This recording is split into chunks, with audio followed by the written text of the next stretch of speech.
The preservation of and increased access to the 92nd Street Y Humanities Audio Archives is generously funded by the National Endowment for the Humanities. Good evening. My name is Robert Gilson. I direct the Art Center at the 92nd Street Y. For those of you who are unfamiliar with our programs, we offer over 100 courses and workshops per semester in fine arts and fine crafts for adults, children, and teens.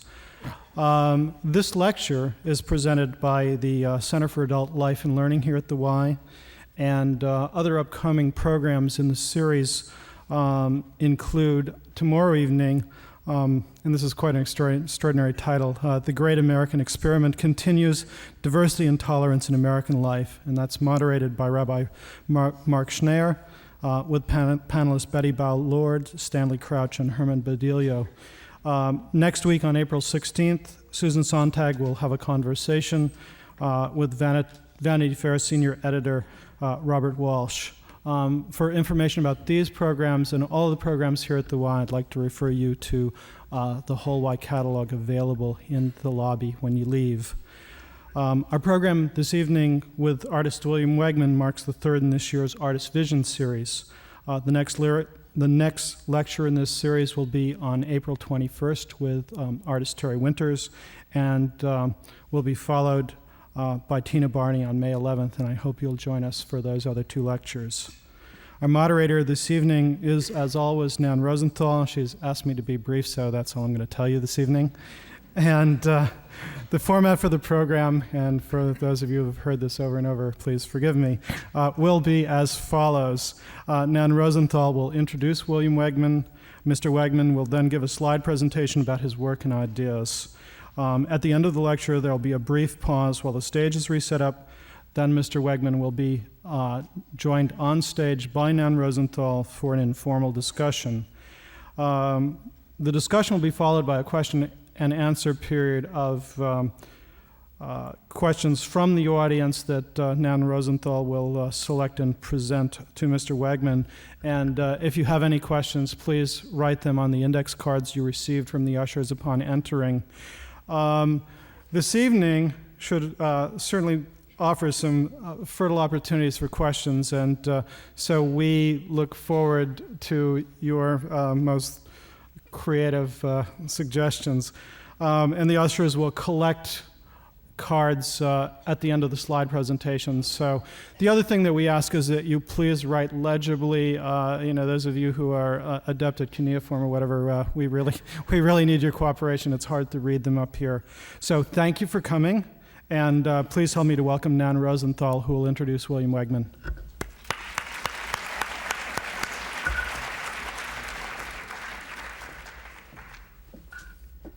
Thank you, Bob. William Wegman was born in 1943 in Western Massachusetts and raised there. From the time he was very young, he wanted to be an artist. After high school, he obtained a Bachelor of Fine Arts from the Massachusetts College of Art in Boston, where he did a great deal of reading as well as studying art and all of the media. He then got an MFA at the University of Illinois at Champaign-Urbana, and in 1967 moved to Wisconsin, where he taught at several campuses of the state university. At this time, he was, as he's described himself recently, a 60s minimalist conceptualist, and he was using a camera to document actions and pieces, such as floating a chain of styrofoam commas down the Milwaukee River.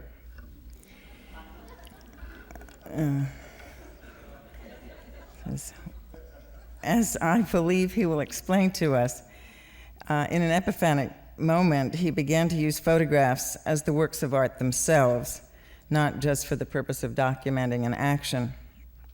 Around the same time, he began to make videos. In 1970, Wegman moved to Los Angeles, in part for a teaching job at Cal State Long Beach, and the same year, he acquired a Weimaraner puppy, whom he named Man Ray, after the great American Dadaist photographer and friend of Duchamp. Soon Man Ray the dog, began to appear in Wegman's still photographs and videos, impersonating the behavior of humans and other animals with a blend of dignity and elegance that was both hilarious and very moving at the same time. An early patron of these photos was Holly Solomon, then a collector, now one of Wegman's art dealers in New York. In the early 1970s, Wegman also took up drawing on 8.5 by 11 typing paper with a No. 2 pencil and often watercolor. In the course of the 1970s, he shuttled between Los Angeles and New York, settling finally here, where he has several studios. He also has a house and studio in Maine, in the woods, and in Columbia County in upstate New York. In 1979, Wegman was one of a handful of artists whom Polaroid invited to try out its new large format camera, which takes 20 by 24-inch color photographs. Though Wegman was hesitant at first, this proved very fruitful, and it also provided a new experience for him of working collaboratively with technical assistants, models, lighting specialists, cameramen, and so on, human collaborators, as opposed to solely canine ones. Wegman had his first retrospective exhibition at the Walker Art Center in 1981. The following year, at the age of 12, Man Ray died. In the mid-1980s, Wegman began painting again for the first time since art school, and this is ongoing and quite fascinating. There are these translucent layers of stained color as a ground, and then cityscapes, farmscapes, industrial landscapes, futuristic worlds sometime, and they are peopled with figures and buildings that are rendered in a kind of, I brought some students of mine there recently, we decided it was goofy-doofy lightness, reminiscent really of his drawings. A selection of these, along with Wegman's videos, drawings, and photographs, are on view in his second retrospective. After 5 stops in European cities and 2 in the United States, this show is on view at the Whitney Museum here in New York until April 19th. After some mishaps in acquiring a new dog, Wegman was offered a female Weimaraner puppy, Cinnamon Girl, while lecturing in Memphis. He brought her north and renamed her Fay Ray. She, too, likes to pose. At present, Fay and her daughter, Bettina, known as Batty, as well as Batty's brother, who, logically enough, belongs to Wegman's sister. I feel destined to play the straight man this evening. All 3 are starring in the first of a series of narratives, Fay's favorite fairy tales. The first is Cinderella. I was fortunate enough to visit the Cinderella set last week in Wegman's studio on Bond Street, and I was fascinated both by the various Rays' ability to concentrate and by the patience required to keep 3 dogs in a pose at the same time. I am very delighted to present William Wegman.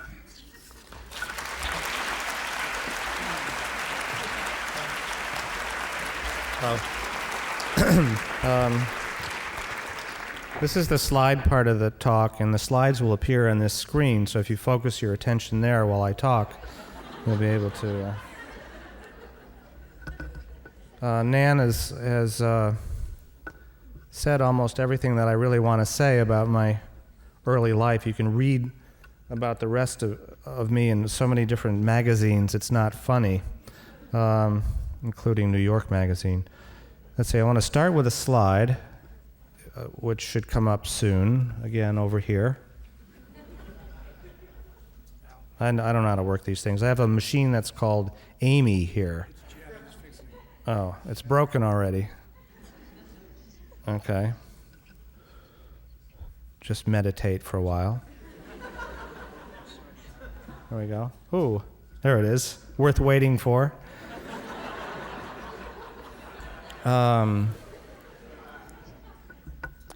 I guess Nan already mentioned this eureka moment of coming from documentary photography, my commas and words floating down the Milwaukee River, to the moment where I said, I'm not going to be making works that cover this activity but are actually the work itself. And this was maybe not that moment, but it was one of the first moments of I can get away with just making a work, making a set for a work, and then not having it around. I didn't go around all day showing this little BB to everyone. I just made a photograph of it.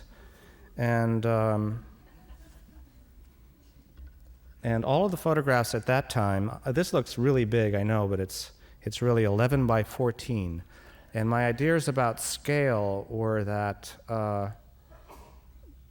if I made everything 11 by 14, it could be, when it got into a magazine, because remember I was working in Wisconsin at this time, that it could be seen by a lot of people and wouldn't lose itself. If you saw this picture as it is now in a magazine or on a wall as an artwork, you would still get it. And now this was in the milieu of a lot of site-specific installation work that I was really reacting against. Everyone was doing, including myself right before this, floor pieces, corner pieces, outdoor pieces. People were flying in airplanes doing air pieces. And it was during the peace movement of the 60s that, so I just got pieced out and wanted to do just these things, which really didn't have, I thought, a strong place and site aspect to it. And also I could communicate with a much larger audience than I was finding in rural Wisconsin, and by being reproduced in magazines. At the same time, part of my eureka moment was turning to video, which could also, I thought, be broadcast. I wasn't doing video installation or sculpture, but video just like TV. Not that I had any what I felt was much chance of being broadcast, and at that time, it was still intrigued me that I could avoid this problem of communication to a larger audience, and also to a real annoyance of scale. Everyone that was working in the Midwest wanted to get attention, and they were making works larger and larger and larger. So I would hear artists coming back from a group show saying, "Oh, I controlled that wall," or "I blew everyone else out of the museum," or there's this dominance through scale. And I thought that I could do very small things, but sidestep that issue. And also, I didn't really want to have to do this before anyone. I was somewhat shy at the time. So I could do this before a camera. It was much easier for me to function in front of a video camera without any audience. Or I did all of these pictures, with few exceptions, myself, with a remote.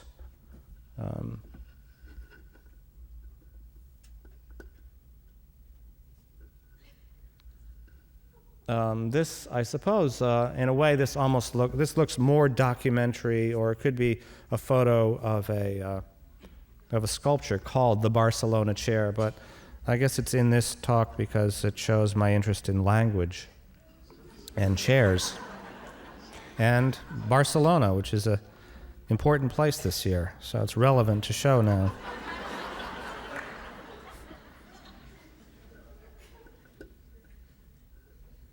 These are, I guess this comes out of that era too, when everyone was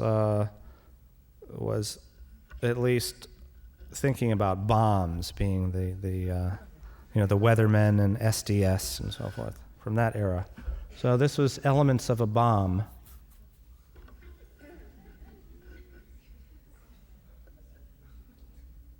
And most of my elements, I might add, don't have a lot to do with thought. They're just about what's around. I do a little bit of shopping, but mostly it's just stuff I have around. The photo timer was mine, the bowling ball, of course.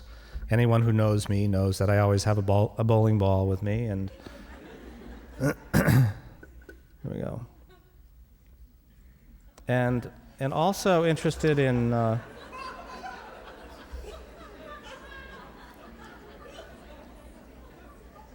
evidently a lot of you identify with this picture.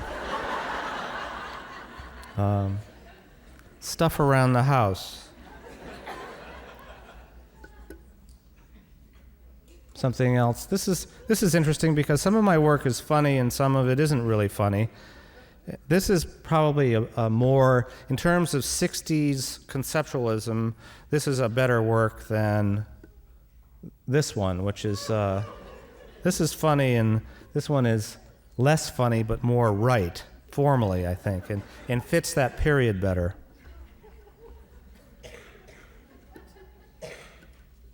But, okay, let's go back again. This stays funnier longer than, okay. And this is another thing that's not so much, there's nothing really central to my work, but one of the things that I do is something really looks right, and it should be right, and based on all of the elements, formal elements, like that last one, let's go back to this one, it really makes sense that really makes no sense.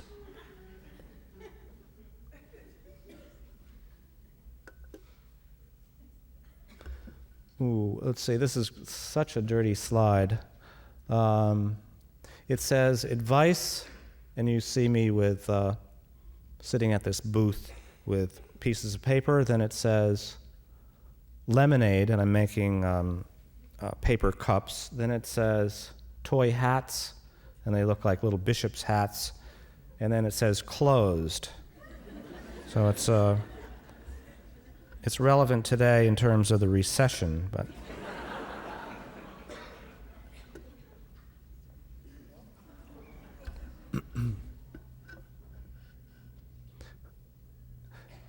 I didn't really get what this work was about until right now. I mean, I made this in 1971, but now I get it, but I don't want to tell you what I'm thinking.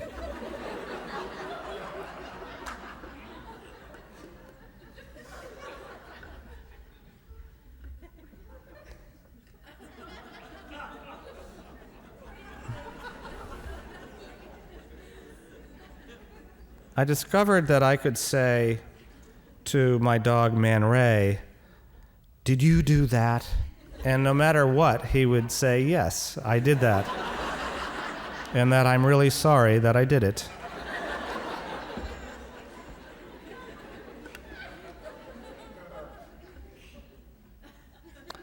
This is back during the time when I had spare time, when there was nothing really going on,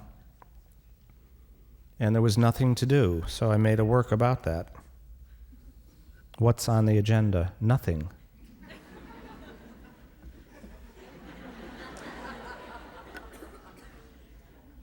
Oh, this is here because we're not going to show videotapes tonight, and it's a still from one of the later videotapes, being Reel 7, 1977, called The Doctor Joke. And the joke was about,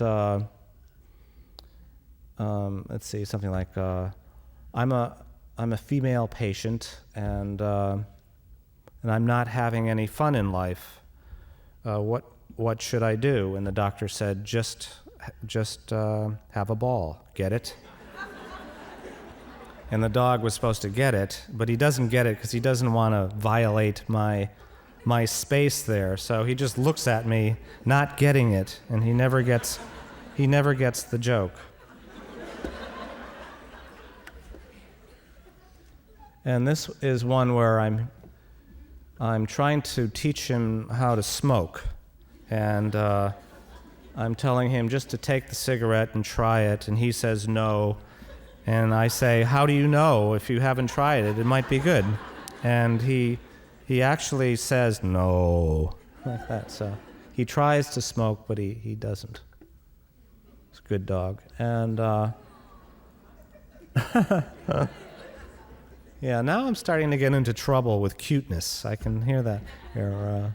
This is the alarm goes off, and because I rehearsed this so many times with him, he wakes up, yawns, and goes back to sleep in this version.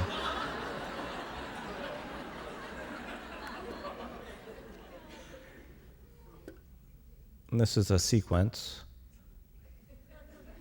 No, I'll do that again. It looks like I'm going to reveal, as in magic, something interesting, but nothing really happens except, like, obliquely. And this is a dialogue about horseshoes and baseball, which one prefers, and it seems that baseball is better because it involves camaraderie. And now these are the 8x10 drawings on typing paper that Nan referred to. And the reason for that was I didn't want to get involved in painting, which I had announced to myself was dead, and I wanted these to be still kind of connected to minimal and conceptual art, which I thought myself as. Is that right? Is that a sentence? Cloudy and clear liquid, get it? It's because it's cloudy liquid because you don't see the bottom ellipse there on the left glass, and it's clear because you can see it. So,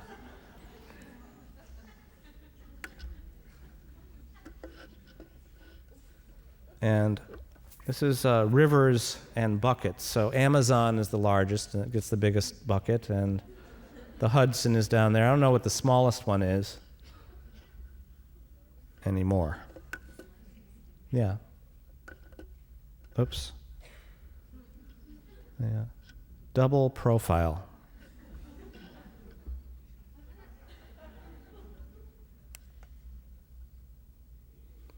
United Faiths. And what's strange about this is it really looks quite ordinary and not at all wrong, except that they're united around a symbol of, the words there. Well, you get it now.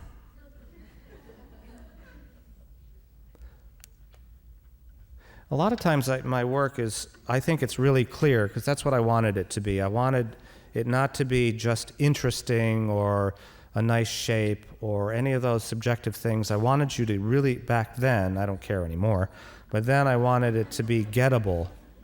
And so a work like the previous one, I think really is. And this is, certainly you understand, it isn't really about positive and negative shapes, although that's there. And this, you really, it's not about abstract issues.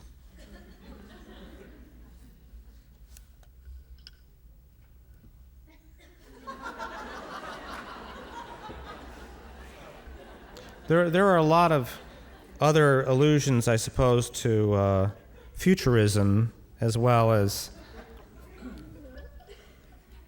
the futurism, I guess, is the main one here.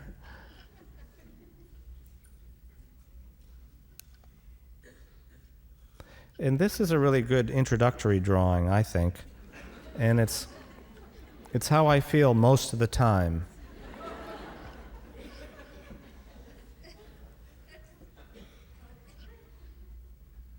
And how I want you to feel towards me. A guy liked Dondi,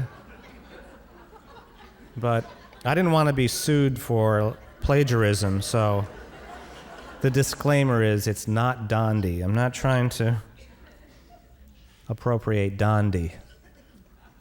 But it is a Dondi-like drawing. You must agree. Now, what is Dondi like about this?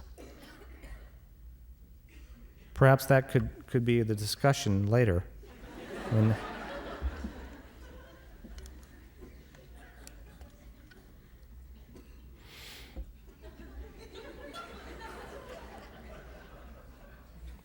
This is a good one for art historians, I think.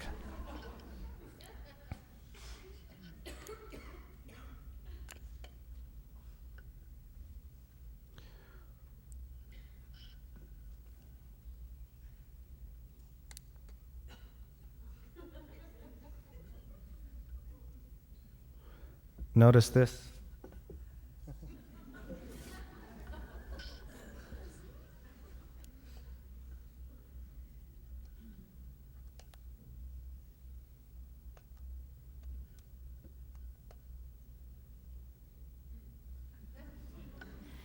Now, the drawings are no longer from the, these aren't from the early 70s, they're probably late 70s now, and they're likely to be up until the late 80s or even 90, because it's not something that I no longer do the many of those early, like, looking black and white photographs, but I keep doing these drawings.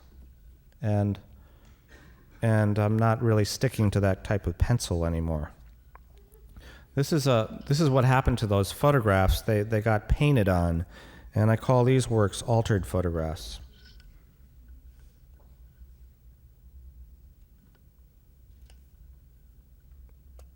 I guess this is supposed to be in focus by itself, huh?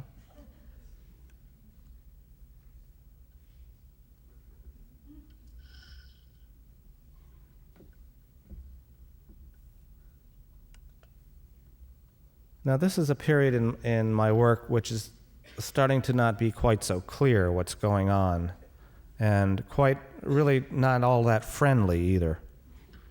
More hermetic, more, well, hermetic is a good enough word.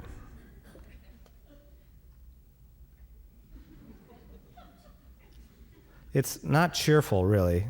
And it's not even playful.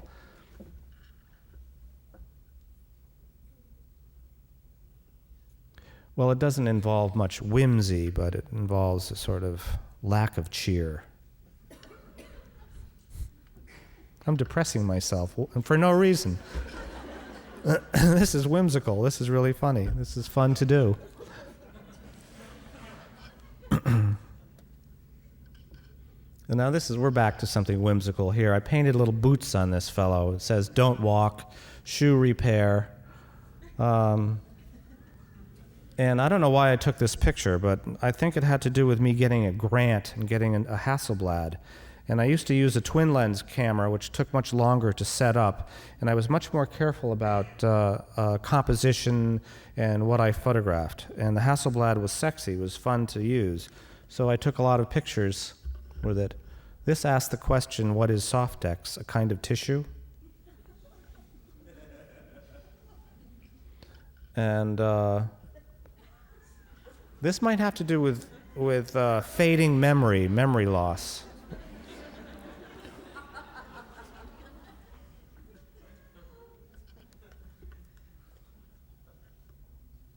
This one has got some references. Again, most of my earlier work didn't deal with art so much. I thought that was too in-house a subject for me. But this really deals with Donald Judd and a kind of anachronism, because you have a very early TV set and then a much later clicker to make the TV, and then you have this tortoise which lives a long time. So. And I guess a lot of my work asks questions. Where's Dean?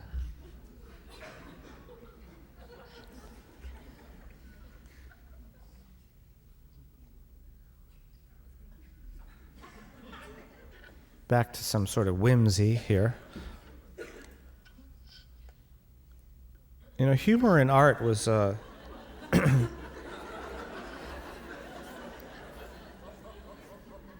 I know there are exceptions, but before me, humor in art tended to be Paul Klee, which you would go back to this as sort of Paul Klee-like, or Miro. This could be sort of a Miro put in a parking lot.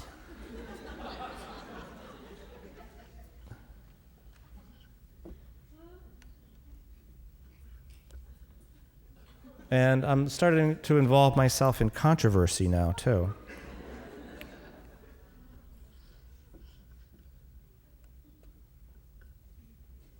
Another example of middle-aged doubt, I think, here. These works are interesting in that they're impossible to show other than as you pass them to your friend, because they're cut, and as soon as you mount them on the wall, they look like collages. The white from the wall or whatever shows through, but the eye is actually cut out of that. And I don't know, this doesn't really focus this device here. Maybe it's like a TV set where you... Thanks. There you go. That's better, huh? All right.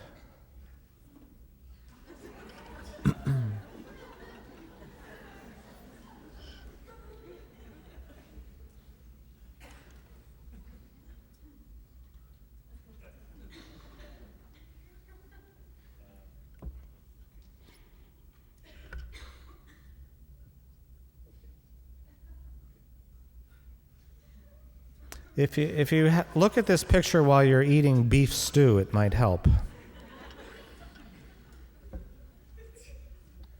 Probably by a campfire in the woods.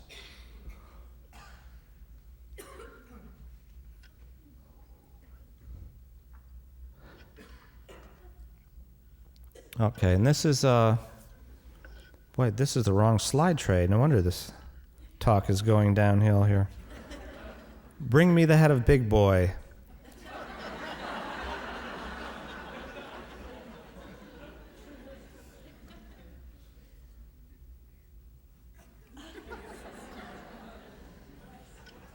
This is the cancellation of Chanel by Lysol. Product wars.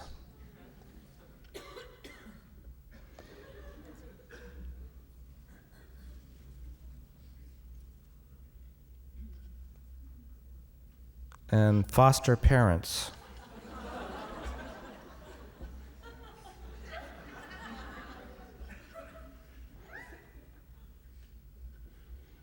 This I think of as rather central to my work. I would call this a classic diptych. It looks, it's giving you something as very equal here. The left is equal to the right. And yet there's something fundamental and enormous about why it isn't equal, but it's presented as equal. And this is a more, this is like a non-classic diptych in that it's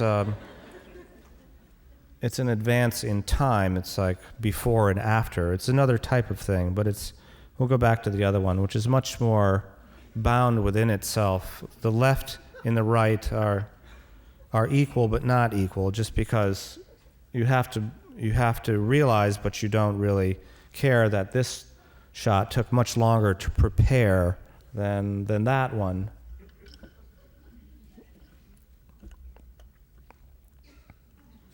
And this is the first picture I took after Man Ray died in 1982. I really didn't work with dogs for a while, but reluctantly, almost in 1987, I decided to take the wrapping off Faye and start photographing her, because in a way I felt that, I did notice when I was taking casual pictures of her that she really liked being photographed. She liked that attention, or I felt that she was different enough also, the way she held a page and the way she looked to justify working with another Weimaraner. But it was really the last thing that I wanted to do, and it was kind of like those parents that are actors that want to spare their children from going into acting, and they say, study law. So I wanted Faye to become not a model, but she became that because she qualified, I guess. And if anyone knows, could we try to focus that again? Because it's said a little differently. if anyone knows the corresponding picture to this with Man Ray and Hester, you could really see a strong difference between Man Ray, the male Weimaraner, and also Man Ray was an old dog by the time he got to the Polaroid experience, and Faye was a young dog. So that's another thing, working with a female that's also a young dog, and Man Ray was an old dog by the time he got to work in this. And so here she is as the museum dog again.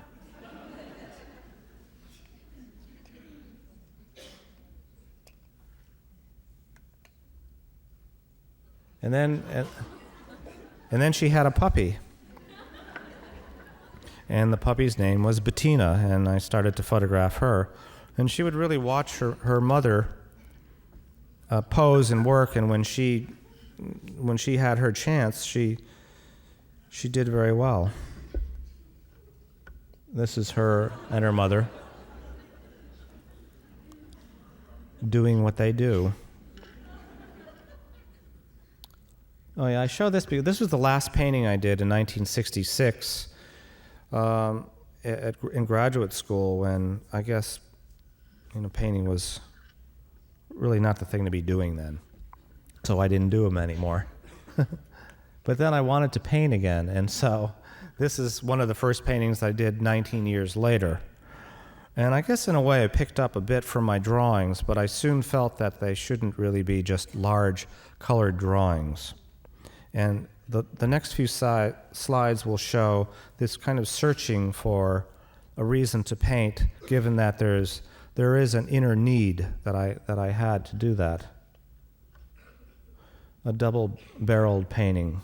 And I think the dog is also a cat, so that's what I was thinking about here. A lot of the themes are similar to those that are in my drawings, except the grounds start to be much more, interesting. And my idea was I didn't have one kind of work where you were supposed to stand before it and see it. You really can't see a reproduction of my paintings and understand them. You have to be there looking at them, and you don't come away with a memory of them like you do with a photograph or the drawings, which are more get-it-oriented. Although the earlier ones like this tend to have that sort of playful content.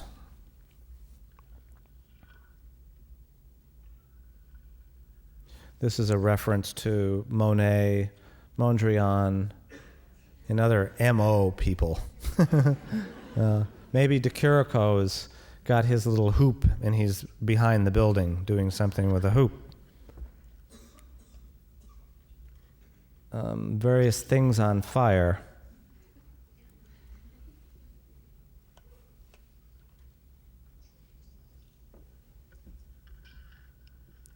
Encyclopedic architecture.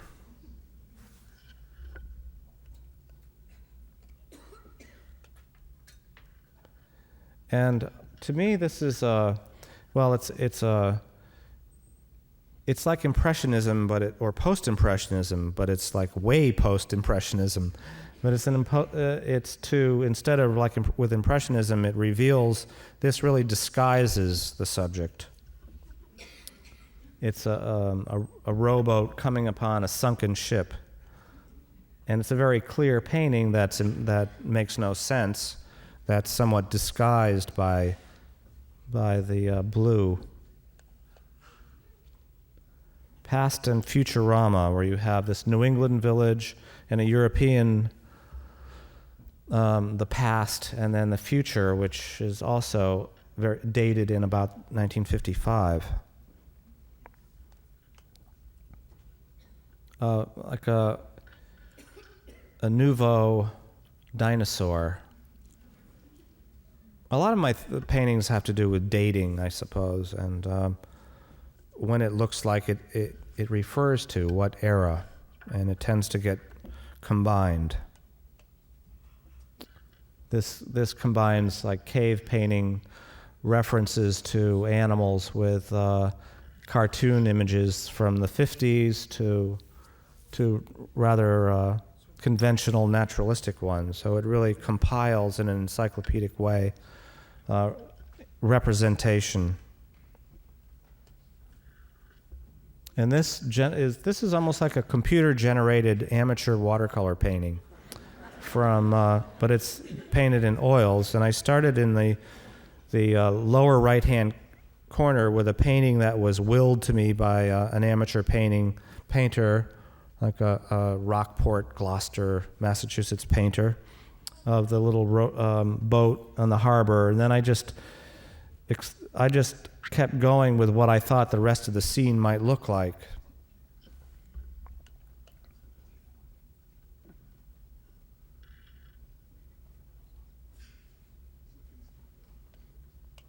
I think there are people that really struggle and search to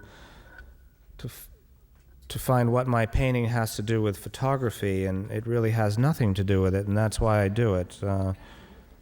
I wouldn't do it if it did, but I just felt a need to not just keep photographing the dog, although I love doing that. It wasn't enough, and I've only been painting really since art school, where I majored in painting, for about 7 years.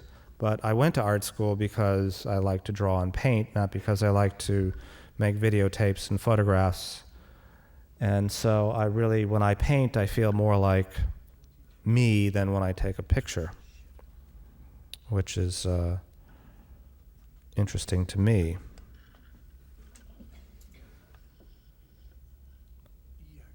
And again, it's much easier to show a slide of a funny dog picture than it is a painting which has so many surfaces, and every time you photograph my paintings, they're notoriously difficult to photograph. You only see one part. It's almost like different things come out if I photographed it again. Although we could try to focus it and just see. There you go. Keep it going. Anyway, nevertheless, this is the Lost Supper. It focuses more on, it's from the Tintoretto and also the view of Toledo, kind of combined and merged into a fungus. And it highlights the Roman rather than Christ. And there's nothing really, it just happened to work out that way. There's nothing planned. And it's the last slide, I believe. I'll just look and see. It is. Thank you very much.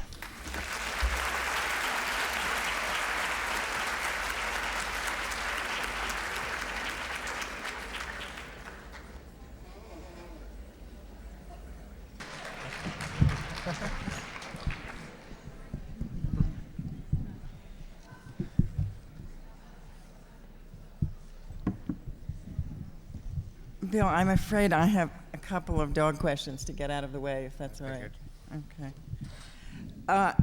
Do Weimaraners have a special ability to hold poses? Yes. I think it's because they're bred to hunt. They point and retrieve, and they can keep still for a long time. And most of the jobs they have to do involve just staying in one place and not moving around. But it's extremely difficult for them to move because they're usually up on something and they can fall down. But since they don't want to do that, they stay. And they also, So that's one of the reasons you use stools and things? So that... Well, I use stools if I want them to be taller. I mean, you saw that. But the hardest thing to do is to put a dog in the middle of the floor without any points for them to stand on or any marks, because they like to know, what am I supposed to do? And if you put them on a bicycle or something, they know exactly what they're doing. They're on a bicycle, not falling off. That's,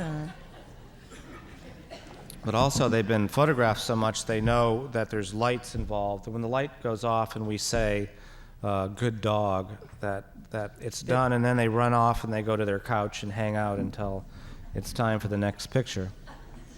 And do you do you give them little goodies and things like that, or not so much? Rarely, because you get these long strings of drool if you use, if you want that in the picture. So they don't learn to expect that, and they just No, they just, respond to attention. And yeah. Were we using any goodies then, or not really? I don't think so. With Maybe with a newcomer. the difficult shot, was Yeah. that it? It was your I don't sister's dog? Yes. It was a little cheese you were using, which surprised me. Yeah, you gave away my secret. Say cheese. Eat cheese. Actually, could you tell the audience a little bit more about the new project? Faye's. Well, I'm doing Faye likes certain fairy tales, and she likes them because she can play ugly, mean stepmothers and fairy godmothers, and her daughter can play Little Red Riding Hood and Sweet Cinderella because they just look that way. And she told me that she wants me to do this. This is like the Son of Sam. He works the same way.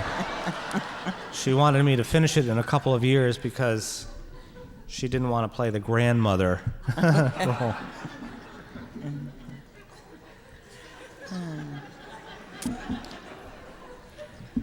You said you were going to use her in the frontispiece. She's going to be reading. Is that?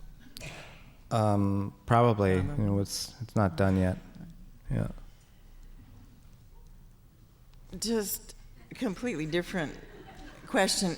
It seems to me that there was an apparent dearth of emotion in minimal art and a lot of conceptual art,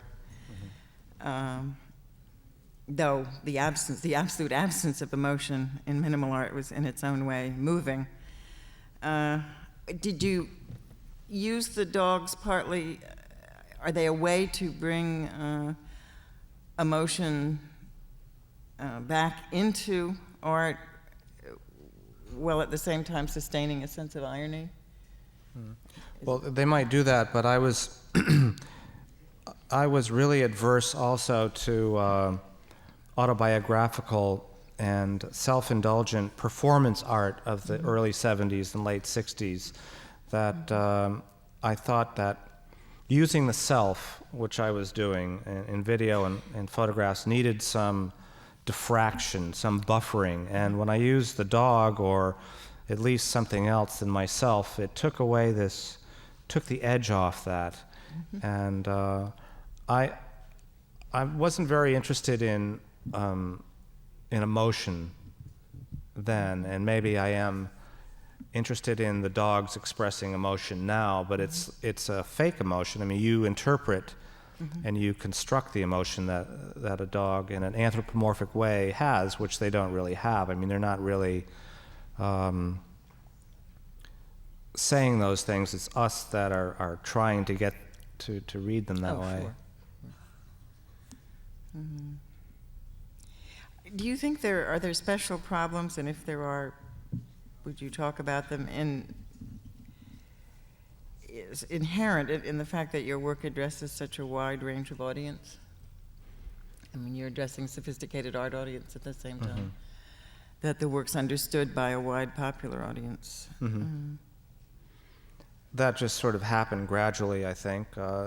My first interest was in having the work be really clear and understood because I was frankly lost. I didn't really know how to make another work. I didn't know when one work was finished and in the late 60s, and I needed to have that clarity for myself to say, this is done, now I'll do another one. And because of that, the work became gettable. Other people could get them as well as myself. And somehow some of them became funny, and then there was this interest in shows like Saturday Night Live to work with, and opportunities sort of come and go as they did. Because I can't think of anyone else working today who has quite that range of. Well, there were artists like interest. Laurie Anderson that that's a was very doing good that, example. and there were artists that didn't do that but wanted to do that. Maybe like Dennis Oppenheim, for instance, thought that was very interesting, and he didn't really have the his work didn't, although he wanted it to, didn't really have what it takes to do that, and maybe that's good for him. You know, it's just, and mine, and it could be dangerous, does have what it takes if I wanted to, but there's always this danger in it going that way. Too much that way. Yeah. It gets always misinterpreted, I think, and one of the most annoying things is when someone shows me a dog picture that's not mine and they say, oh, I saw one of your things, and it's hideous and awful, and I cringe because I sort of propagated some of this stuff. Or I get blamed for every picture with a gray dog in it somehow I'm supposed to have done. Do you think that the experience of being in California had anything important to do with the development of your work? I'm thinking of artists there that I think you knew and admired, like Bruce Nauman and Ed Ruscha, people with whom your work has something in common. Well, I think that my work at that period tended to have T-shirts in it, and when I moved to New York, I'm usually seen in a sweater. But I liked the artists that I admired were Ruscha, Nauman, and Al Ruppersberg. And oh, I know his work. Yeah. And they happened to be in the West Coast. So. I'm going to ask some of the audience questions now. What is the reason for using the Polaroid 20 by 24 as opposed to other view cameras? Because the Polaroid is instant, and I felt that it was a lot like when I worked with video, where I could see it and know immediately that it was working or not, and you tend to just build the work that way. As you saw when you watched us work, you could see it's not working, not working, not working, and then when it does, we can stop and go on. If you work with a view camera, you have to send it off, and the next day you'd get them back and you'd realize that you overshot or undershot. Any advice for aspiring photographers? Get a dog, use the Polaroid camera. But don't get a gray dog. And there's in my tape, The World of Photography, there's a lot of tips. And I guess the most important one is save your receipts. Get a model release is very important too. If you're photographing people, get a release. That one is being shown at the Whitney. I think it is. Yeah. I think so. Well, this seems to be sort of a sequitur. Are there any other dog photographers that you like? Yes, there are. I like. Someone said that there's only one good kind of picture. There are two kinds of pictures. One has a dog in it, and the other is no good. So there's a book called The Dog Observed. It has a lot of nice dog pictures in it. If you're interested in that, and I assume you are because you're here. You're all interested in dog pictures, otherwise you wouldn't have come to this talk.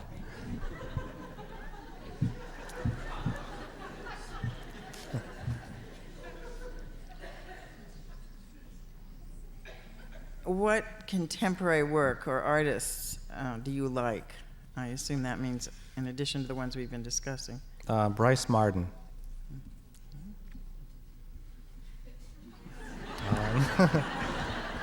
There's a really that. No, I don't know. I liked a lot of painting when I wasn't painting, and I tend to not like people whose work is a lot like me as much. I mean, it's just sort of I think it's a normal thing for you to have your area, and when people are a lot like you, to be kind of wary of that. But I'm often associated with Baldessari and Akanchi and Oppenheim and Robert Cumming and Al Ruppersberg and many others. And the people that I liked when I was a student were the generation ahead, which was maybe Smithson and Saul LeWitt and the minimalist and conceptualist artists that I really look to. Lawrence Weiner, lots of them. I don't want to confine it to one or two. I was really interested in the articles Smithson was writing in Art Forum in the 60s because they were so gripping and so wrong at the same time. And Wrong in what sense? well, they were pretending to be about entropy and thermodynamics, but they weren't. But it was interesting. There was an incredible interest in making something new, not basing it on something visual. To take something with language and then see what it looks like later, or science, or anything, but not taking with, a kind of abstract painting that's soft and pretty, or wet, or hard-edged, or something like that, but to go with a word and then generate it into a picture, or a science and generate it into a film or a sculpture. And that's what people like Smithson were doing, and other conceptualists. Saul LeWitt, taking a mathematical equation and then making a picture, and not saying, I want to make a picture that looks like this. What can I think up that will generate that? So it's a really a different thing. It's breaking from Cubism, which was started with Stella and just really happened by the 60s, by the mid 60s. How to make something new based not on something that was European art from the past. Sure. So I was one of those, I guess, that I thought that was important.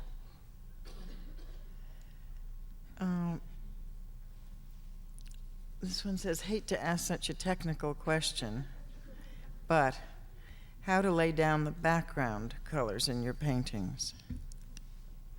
I think this is the type of question that when we break up into smaller groups,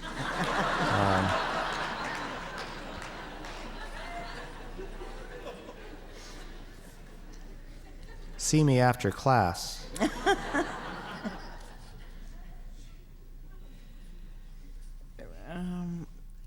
You want a nasty one? I'm supposed to be editing these out, the nasty ones.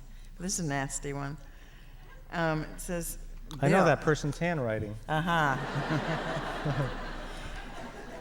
says, Bill, it's intimate. Since your days in Madison, Wisconsin, you always made it clear that being a famous artist, that was in quotes, was what it was about for you. Without grant and corporate support and commercial success and fame, would you be making any of the art you showed tonight? I bet I know the answer. Yes. That's what I thought the answer would be. I'm supposed to be screening those out. That was just weird. That wasn't... could have been much meaner. I did much worse things in Madison, Wisconsin than express those. Here's another nasty one. Maybe one. Are you getting back at me? No. I think we'll skip it. I'm doing my master's thesis on humor and art. Specifically, dogs as, this is another after class. Specifically, dogs as humorous subject matter. You and Elliot Erwitt are the focus of my 4th chapter.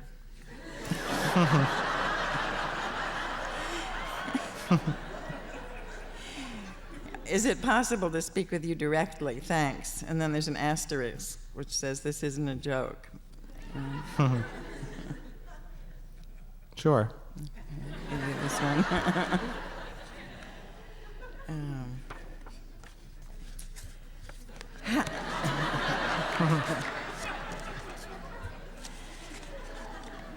How did your experience at Mass Art influence you in your work? Mass Art at the time that I was there, in 1961 to 65, was an art school that was trying to get a school in the suburbs, and so they had a dress code. You couldn't wear jeans or have facial hair. And you had to take a lot of different courses and go from 9 to 3. So I think because I couldn't do anything I wanted, I had to take a lot of courses. That's why I do so many things now, because I didn't want to waste my education. I learned how to do ceramics and architecture and What, photography and drafting. Yeah, so every year I try to utilize my education. Painting, photography, architecture, sculpture, English, what made you psychology, philosophy? color, and I'm using it all now, etching. Have you made prints? I made prints, and they end up in a box someplace, and you never go in there. It's a weird thing. It's always fun to do. Them? You get this big stack, always. Huh. I just make them, and I never show them. I think that they used to be like some sort of a tax help back in the 70s, and they did away with that loophole, and now you have all of these prints around. Isn't it true? See, people know. People don't even want them in benefits. They want original work.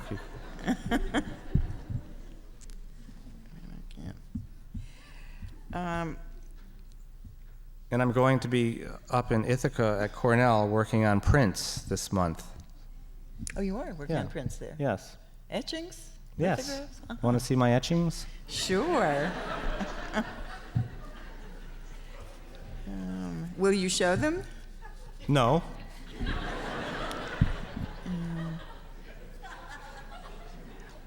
What is Not your- unless they change the tax laws. You mean in particular the law that artists can't get deductions for giving things away? Or There was something much more convoluted going on then, but I don't really remember it. I think I know what you mean. I think I know some people who got in trouble in deducting their investments in artist prints, which they then established were sold at high prices, and then they gave them to museums and took large tax deductions, which the IRS didn't like. There's several questions about what is your most important technical discovery which you think might help other photographers, and any advice for aspiring photographers in addition to, that was the second version of that. Well, lighting is important.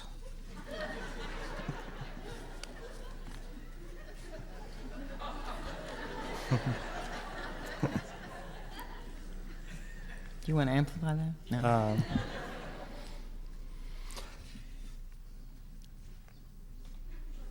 No. If you want to look scary, you light from below. If you want to look... There's a trick to make you look more handsome, is you take it with the strobes, you're up there, and you get hit with strobes, then you leave the camera on during ambient light and you move slightly, and it softens all of your features. Now, what about Dondi? You suggested that we should the Dondi talk. discuss Dondi. Well, were there any questions from the audience about Dondi? There weren't. It was just my question. I made a note. Does anyone know who was the author of Dondi? I don't. Is there Dondi's Inferno or? I think that we've covered all the audience questions, except one I think you've answered in another way. Is it true that you will not do any more Weimaraner pictures? No, it's not. No, it's not true. Not true. I'll do some more. And here's one more. If a painting falls in the museum and no art historian hears it,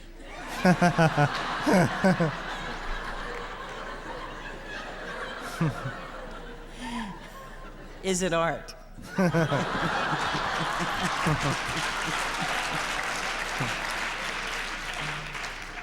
I don't know. Bill, thank you very, Thank you. very much. Thanks. You're terrific. Thanks for putting up in wisecracks.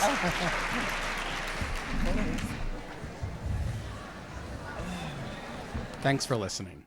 For more information on the 92nd Street Y, New York, and all of our programs, please visit us at 92ny.org.